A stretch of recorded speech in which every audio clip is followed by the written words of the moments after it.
Vladimir Putin. यो नाम सुन्ने बित्तिकै धेरैको दिमागमा एउटा खास तस्बिर बन्छ, हैन त? तर के त्यो तस्बिरले पुरै कथा बताउँछ? आज हामी हाम्रो स्रोत सामग्रीले देखाएको एउटा बिल्कुलै फरक दृष्टिकोणलाई केलाएर हेर्दैछौँ।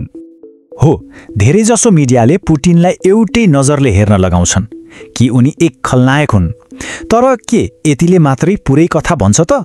आखिर कसरी एक व्यक्तिले लगभग ध्वस्त हुन लागेको देशलाई फेरि उठाएर एक विश्वशक्ति बनाउन सफल भए? ल, अब यो भिन्नतालाई एकचोटि हेरौँ न।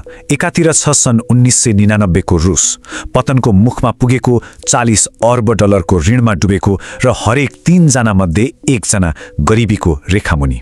अनि अर्कोतिर छ आजको रुस, 700 अर्ब डलरको सञ्चितसहित 90% गरिबी हटेको र विश्व शक्ति बनेको। यो अविश्वसनीय परिवर्तन आखिर भयो कसरी र यसमा पुटिनको भूमिका के थियो? यो प्रश्नको जवाफ खोज्नको लागि हामीले अलिकति पछाडि फर्केर हेर्नुपर्छ।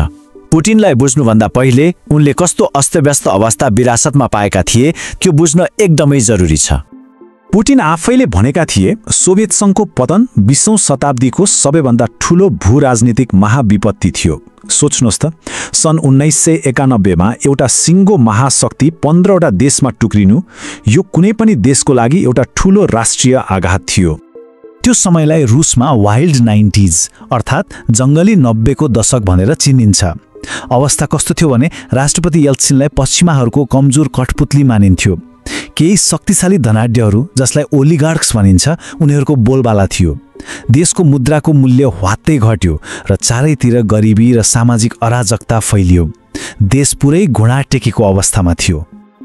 ल, अब कथाको दोस्रो अध्यायमा जाउँ। कसरी यही सङ्कटको बीचबाट एक यस्तो मान्छेको उदय भयो जसले रुसको भाग्य नै बदलिदिए। उनको यात्रा सन् 1975 मा सोभियत जासुसी संस्था केजीबीबाट सुरु भएको थियो। सन् 1989 मा उनले पूर्वी जर्मनीमा बर्लिनको पर्खाल ढलेको आफ्नै आँखाले देखे।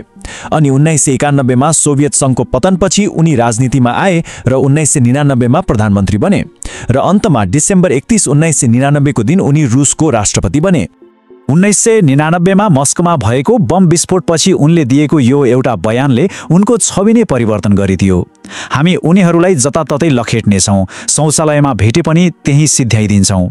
यो कडा बोलीले उनको समर्थन 2%बाट ह्वात्तै बढेर 45% पुग्यो र उनलाई एक शक्तिशाली र निर्णायक नेताको रूपमा स्थापित गर्यो। अब कुरा गरौँ रुसको त्यो आर्थिक कायापलटको जसले पुटिनको शासनलाई एकदमै बलियो बनाइदियो। अब हेर्नुस् त, तेलको मूल्यले कस्तो भूमिका खेल्यो। सन् 1999 मा प्रति ब्यारेल जम्मा $10 रहेको मूल्य सन् 2008 सम्ममा $150 पुग्यो।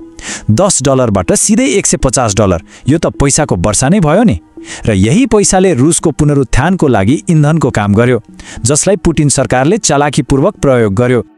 उनको अर्को एउटा एकदमै चलाख कदम थियो क्रान्तिकारी कर प्रणाली। पुरै रुसमा जम्मा 13% को फ्ल्याट आयकर दर लागू गरियो।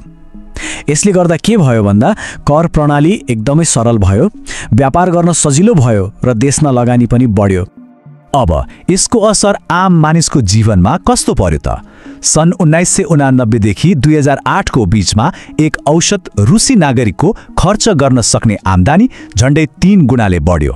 यसले गर्दा धेरै मानिसहरू गरिबीबाट माथि उठेर मध्यम वर्गमा पुगे र सायद सबैभन्दा ठूलो उपलब्धि त यो थियो। 1990 को दशकमा जुन चरम गरिबीले रुसलाई गाजेको थियो, त्यो 1999 मा 33% थियो।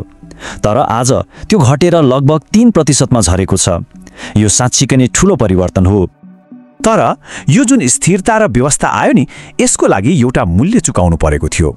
अब चौथो खण्डमा यही मूल्यको बारेमा कुरा गरौँ। पुटिनले बनाएको प्रणालीलाई बुझ्न जार शब्दलाई बुझ्न जरुरी छ। यो सुन्दा पुरानो लागे पनि आधुनिक रुसमा यसको अर्थ हो शक्तिको ठाडो रेखा। मतलब देशको सम्पूर्ण शक्ति र अधिकार एउटै नेताको हातमा केन्द्रित हुनु। यहाँनिर शासन गर्ने तरिकाबारे दुईवटा फरक विचार देखिन्छ।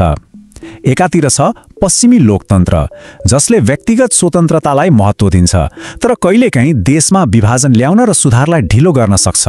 अर्कोतिर छ पुटिनको निरङ्कुश शासन, जसले राष्ट्रिय एकतालाई पहिलो प्राथमिकता दिन्छ। र धेरैको तर्क छ रुस जस्तो विशाल देशलाई टुक्रिनबाट जोगाउन यस्तै बलियो शासन आवश्यक छ। यो भनाइले सबै कुरा प्रश्न पार्छ हैन त। पुटिनले कहिल्यै पनि सबैलाई पूर्ण स्वतन्त्रता दिन्छु भनेर वाचा गरेनन्। उनले वाचा गरे व्यवस्था र स्थिरताको, र त्यो वाचा उनले पूरा गरे। मानव रुसी जनतालाई एउटा विकल्प दिइयो, सुरक्षा र स्थिरता रोज्ने कि केही स्वतन्त्रताहरू।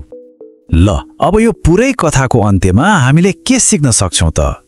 3वटा मुख्य कुराहरूलाई हेरौं। पुटिनको कार्यशैलीबाट 3वटा मुख्य पाठहरू निकाल्न सकिन्छ। पहिलो, कसैको दबावमा नबस्ने, बाहिरी दबाव झेल्नको लागि देशलाई भित्रैबाट बलियो बनाउने।